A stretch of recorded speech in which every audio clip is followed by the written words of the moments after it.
Hi everyone. हमने software architectures के अंदर मोस्टली बहुत बहुत सारी चीज़ें कवर कर ली हैं। तो अगर आप लोग को देखना है तो जाके लिंक डिस्क्रिप्शन बॉक्स के अंदर फॉलो कर सकता है। उसके अलावा यार मैं आप लोग को एक ब्रीफ आइडिया ऑलरेडी दे चुका हूँ सॉफ्टवेयर आर्किटेक्चर्स के ऊपर। कंप्लीट 1 से लेके 5 यूनिट का कंप्लीट एनालिसिस मैंने प्रोवाइड करवा दिया है, तो आप वो वीडियोस भी जाके फॉलो कर सकते हो। ओके, आज इस वीडियो के अंदर हम डिस्कस करेंगे यार एटम के बारे में। ठीक है, तो स्टार्ट करते हैं यार एटम को।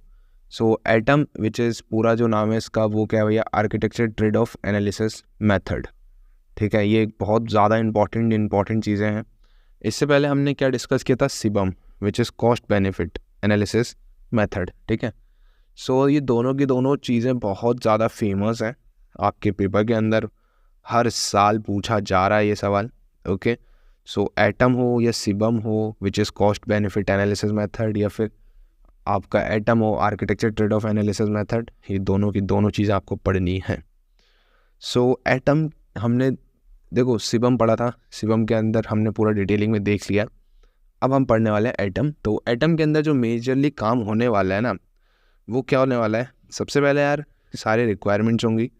देन उसके बाद क्या होगा, बिजनेस ड्राइवर्स होंगे। अब ये बिजनेस ड्राइवर जो है सारे गोल्स मैनेज करेगा, फंक्शनैलिटीज़ मैनेज करेगा, चाहे वो फंक्शनल मैनेज हो या नॉन फंक्शनल्स हो। वो सारे रिक्वायरमेंट्स चेक करेगा, सारी प्रॉपर्टीज़ चेक करेगा। ठीक है, at the end qualities check करेगा। इन शॉर्ट यही चीज़ है। तो जो क्वालिटी एट्रीब्यूट्स हैं, है ना, या फिर करेक्टरिस्टिक्स हैं, उसके बाद ये सब एनालिसिस कवर होगी। और फाइनली जो मैनेज होगा वो होगा रिस्क। ठीक है, तो इस तरीके से ये चलने वाला है ट्रेड ऑफ अपना। ठीक है, ये आप देख भी रहोगे। तो बिजनेस ड्राइवर्स हैं, ये सब क्या कर रहे हैं, क्वालिटी को चेक कर रहे हैं, क्वालिटी एट्रीब्यूट्स मैनेज कर रहे हैं। देन कुछ सिनेरियोज के बाद एनालिसिस हो रही है। देन ये trade off sensitive points, non risk and risk, सबको क्या कर रहा है, डिस्टिल्ड कर रहा है रिस्क थीम के अंदर।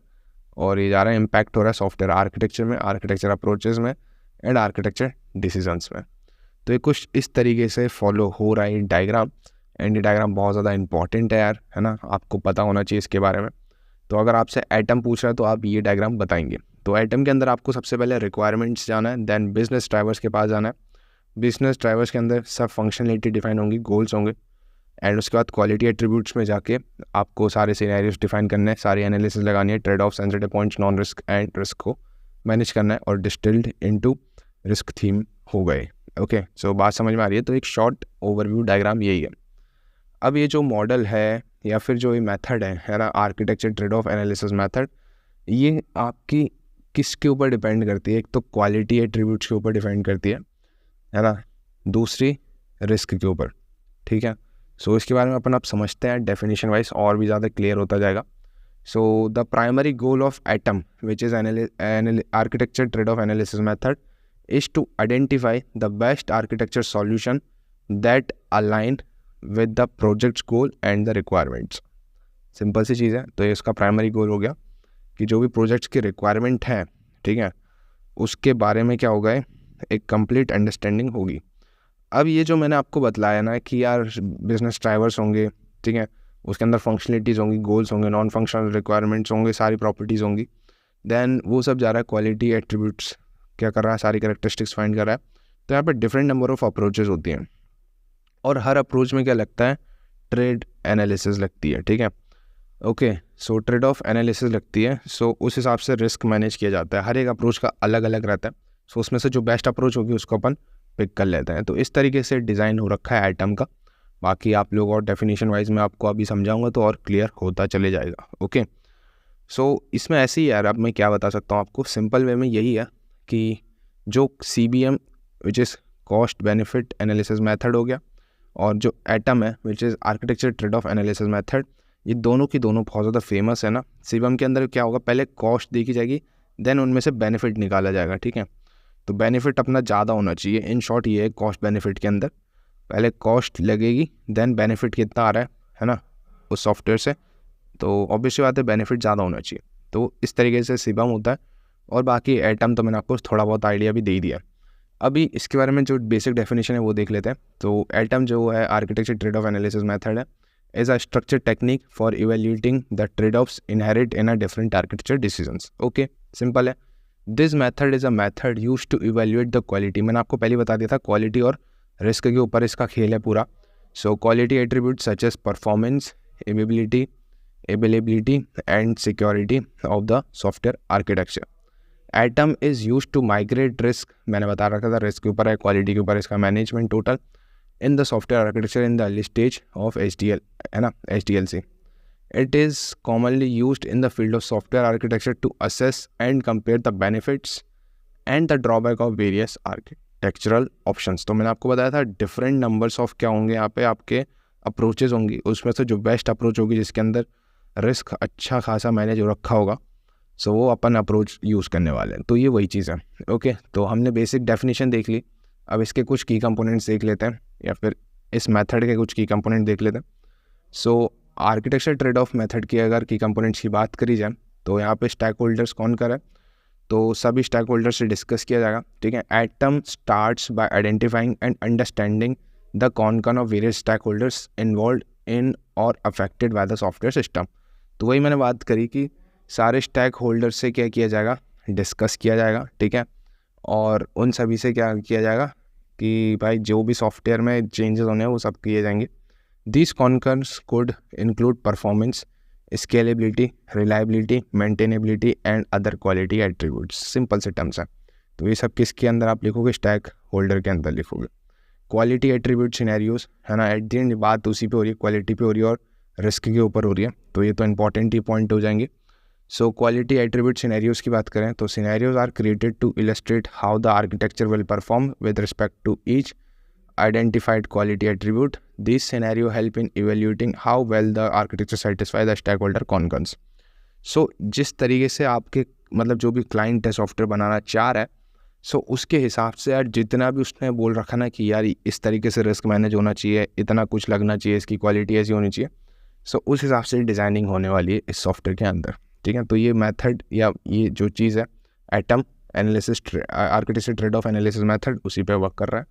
Then the third point is architectural approach, तो इसमें आर्किटेक्चरल अप्रोचेस लगती हैं, तो वही बारे में बतलाया गया। डिफरेंट आर्किटेक्चरल अप्रोचेस और design options are considered to address the quality attribute scenarios.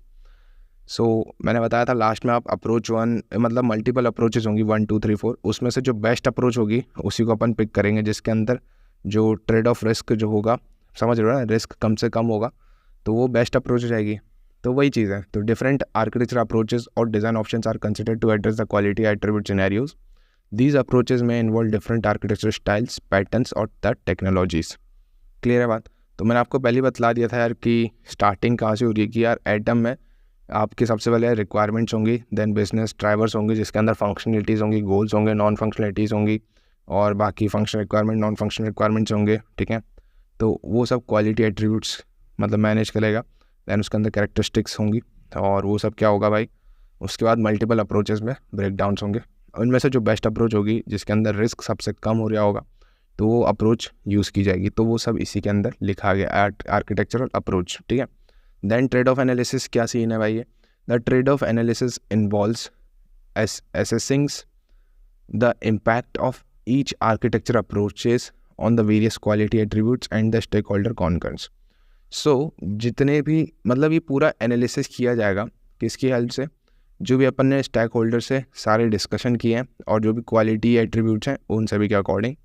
Trade offs are inevitable in software design and this step helps in making informed decisions and about which trade-off are acceptable and which are not. So जो भी चीज़ें हैं मतलब trade off का जो main काम है वो यही होगा कि सारे डिसीजंस लिए जाएंगे एंड जो डिसाइड किया जाएगा ना ये इसको सिलेक्ट करना है इस अप्रोच को या नहीं करना है, सो वो सब इसी के ऊपर डिपेंड करेगा, ठीक है।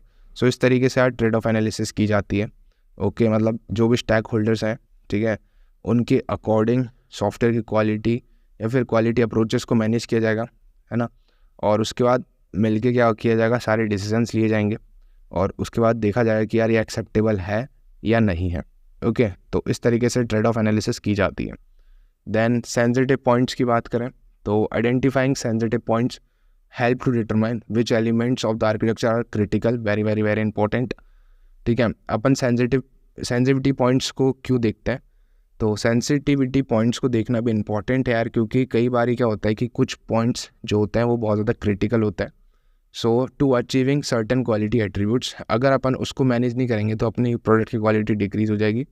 सो दैट्स वाई उसको ज़रूरी है। This points are crucial for understanding where trade off may be significant impact. Okay, then last, risk and non risk.